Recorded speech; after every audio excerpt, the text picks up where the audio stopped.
তারেক রহমান চাচ্ছু আমাদের বাবার খুঁজে দিবে, খুঁজে না দিতে পারলো এটার বিচার করবে যে আমাদের বাবাদের কেন গুম করা হয়েছিল।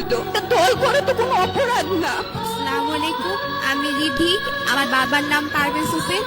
2013 সালে ডিসেম্বরের 2 তারিখ আমার বাবাকে শাহবাগ থেকে তুলে নিয়ে যাওয়া হয়।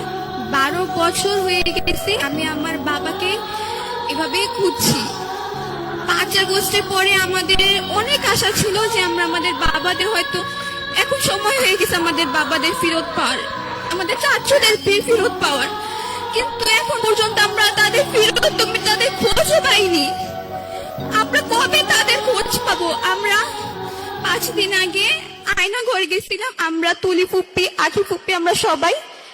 সেখানে যাওয়ার পর আমি আমার নামটা দেখতে পারি। আমার বাবা কত কষ্ট করে আমার নামটা লিখছে, হয়তো আমার বাবার অনেক কষ্ট হয়েছে ওই নামটা লিখতে। আয়না ঘরের অনেক লেখা ওগুলো সব মুছে ফেলছে। স্বৈরাচার সরকার তো নাই, তাহলে কে মুছলে এগুলো?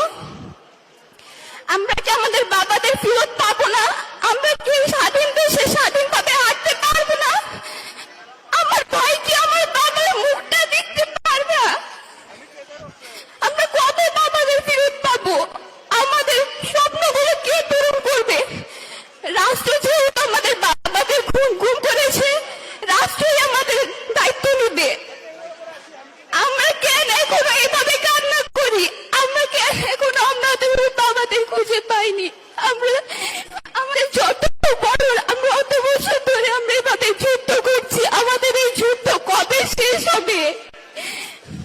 এই সরকারের কাছে আমার অনেক কিছু আশা ছিল যে আমাদের বাবাদের তো ফেরত আমাদের খুঁজে দিবে, এটার বিচার করবে, কিন্তু এখন দেখছি এমন কিছুই না।